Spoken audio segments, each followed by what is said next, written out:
యోసేపునకు 17 ఏండ్ల వయస్సు. అందరిలోకి చిన్నవాడు. తన సోదరులందరూ మందలు కాచుకుంటున్నారు. బెన్యామీను యోసేపు కంటే చిన్నవాడు. అతడు ఎల్లప్పుడూ ఇంటి వద్దనే ఉంటాడు. యోసేపు తన సోదరులను గురించి తండ్రికి ఏ రోజుకు ఆ రోజు చెప్తూ ఉండేవాడు. వారు చేసిన చెడ్డ పనులను గురించి తండ్రికి వివరంగా చెప్పేవాడు. అందుకే సోదరులకు యోసేపు అంటే గిట్టదు. యోసేపు ఇశ్రాయేలుకు వృద్ధాప్యమందు పుట్టిన కుమారుడు గనుక తన కుమారులందరికంటే అతణ్ణి ఎక్కువగా ప్రేమించి అతని కోసము విచిత్రమైన నిలువుటంగి ఒకటి కుట్టించాడు. యాకోబు ఈ విషయంలో కొంచెము జాగ్రత్తగా ఉంటే బాగుండేది. తన గత అనుభవాలను యాకోబు మరచిపోయినట్లున్నాడు. పిల్లల పట్ల తల్లిదండ్రులకు పక్షపాత వైఖరి ఉండకూడదు అనే సంగతి అతడు స్వానుభవంలో తెలుసుకున్నవాడే. అయినా తాను ఇప్పుడు అదే పని చేస్తున్నాడు. రాహేలును తాను ఎంతో ప్రేమించాడు. రాహేలు కన్న కొడుకు యోసేపు. పైగా యోసేపు బుద్ధిమంతుడు, మంచి పిల్లవాడు. అందుకే యాకోబు తన గారాబు కొడుకైన యోసేపును ఎంతో ప్రేమించాడు. అది సరే గాని అతనికి విచిత్రమైన నిలువుటంగి కొని ఇవ్వడం మటుకు తెలివైన పని కాదు. యోసేపు అంగీ రంగురంగుల అంగీ, పొడవైన చేతులు గల అంగీ. దానిని ధరిస్తే అంగీ అంచులు క్రింద జీరాడుతూ ఉంటాయి. దానికి ఒక నడికట్టు, పైగా రంగురంగుల ఆకర్షణ ఆ అంగీ ప్రత్యేకత. అతని సహోదరులు, తండ్రి అతణ్ణి తమ అందరికంటే ఎక్కువగా ప్రేమించడం చూచినప్పుడు అతని మీద పగపట్టి అతని క్షేమ సమాచారమైన అడగడం మానేశారు. కనపడితే తమ్ముడు బాగున్నావా అని కూడా అడగరు. యోసేపు మీద వారు పగపట్టారు. పగ అనేది పాపం. ద్వేషం అనేది హత్యతో సమానం. పాపం జీవితాలను నాశనం చేసి విడుస్తుంది, కుటుంబాలను పాడు చేస్తుంది, సమాజాలలో చిచ్చు పెడుతుంది. జాతులకు జాతులే పగ వల్ల ధ్వంసమైపోతాయి.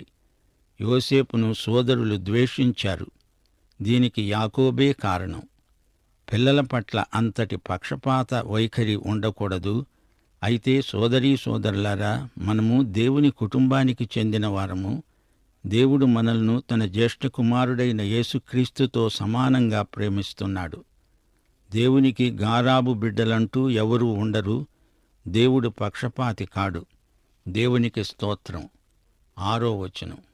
యోసేపు తన సహోదరులను చూచి, నేను కన్న ఈ కలను మీరు దయచేసి వినండి.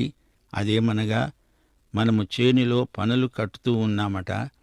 నా పన లేచి నిలుచున్నది, మీ పనలు నా పనను చుట్టుకొని సాష్టాంగపడ్డాయి అని చెప్పాడు. యోసేపు చేసిన పనేమిటి? అసలతడు ఎందుకు తన సోదరులను గురించి తండ్రికి వారి చెడుతనాన్ని గురించి చెప్పాడు? అలా చెబితే వారికి ఉక్రోషం పుట్టుకొస్తుందని తనకు తెలియదా? తెలియదు. అతడు ఒట్టి అమాయకుడు. తన సోదరులందరూ మంచి మనుషులు అనుకున్నాడు. అసలు లోకం పోకడలు యోసేపునకు తెలిసినట్టు లేదు. రాను రాను తెలుసుకుంటాడు. అనుభవజ్ఞానం సంపాదించుకోవడానికి దెబ్బలు తినాల్సి వస్తుంది. ఎందరో అమాయకులు లోకము చేత మోసగించబడుతున్నారు.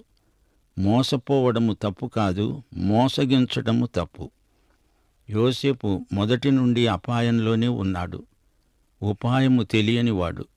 యాకోబుకు ఉన్నంత ఉపాయం అతని కొడుక్కు లేదు.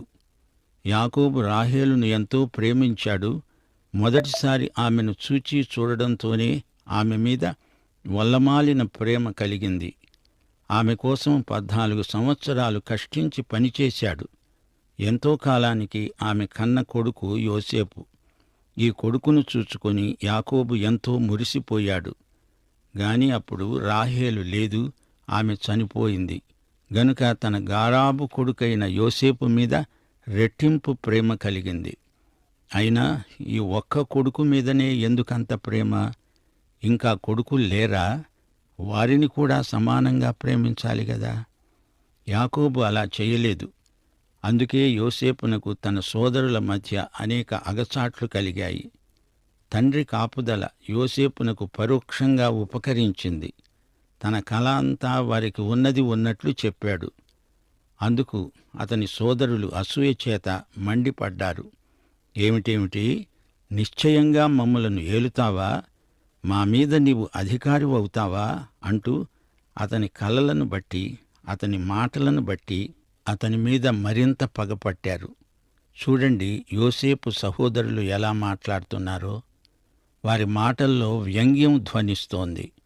తమ తమ్ముడు తమను ఏలుతాడు అంటే వారు నమ్మలేకపోతున్నారు.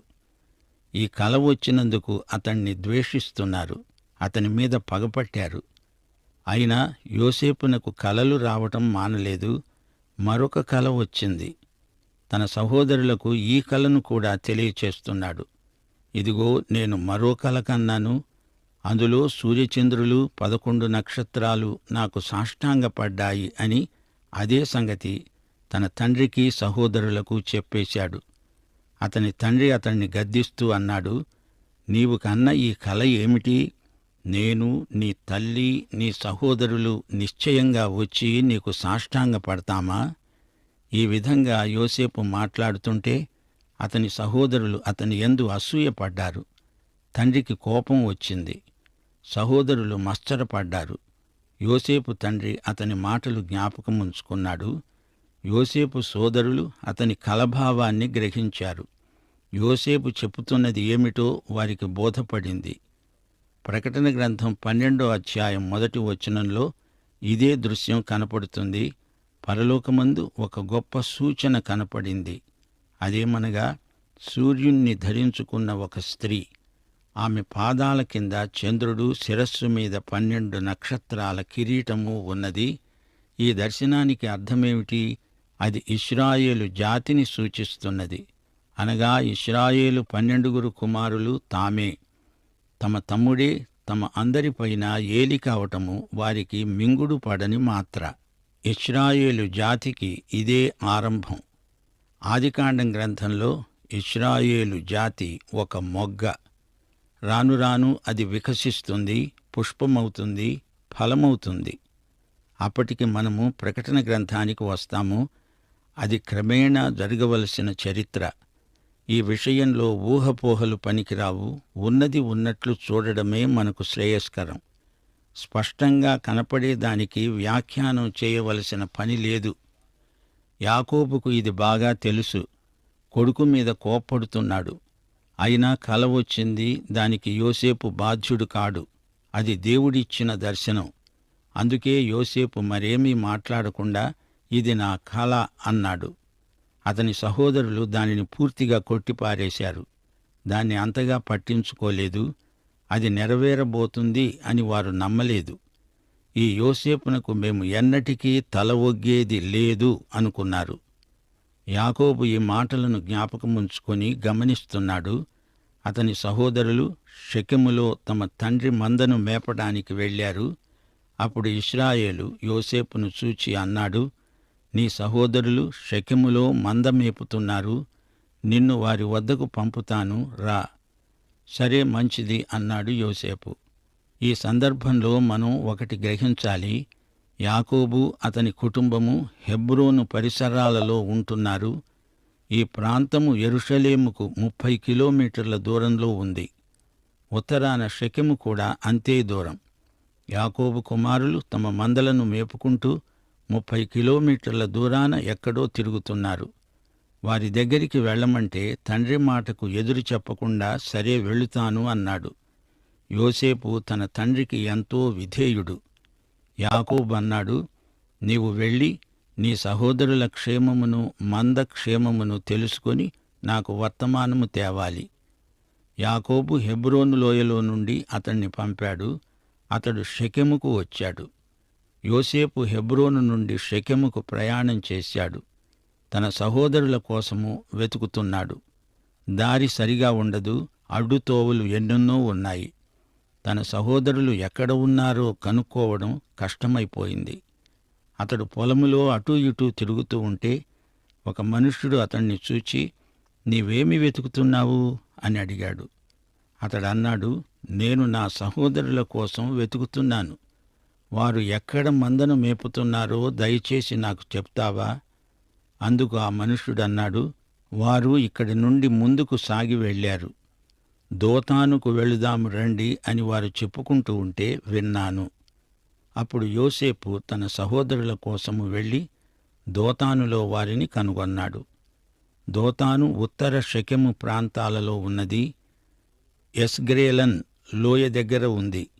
యోసేపు సోదరులు తమ మందలను తోలుకుంటూ అటువైపే వెళ్లారు. ఎట్టకేలకు యోసేపు వారిని కనుగొన్నాడు. అతడు దగ్గరికి రాకమునుపు వారు దూరము నుండే అతణ్ణి చూచి అతణ్ణి చంపడానికి దురాలోచన చేశారు.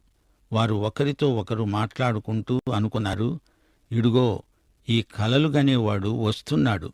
వీణ్ణి చంపి ఇక్కడ ఉన్న ఒక గుంటలో పారవేసి దుష్టమృగము వీణ్ణి తినివేసింది అని చెబుతాము.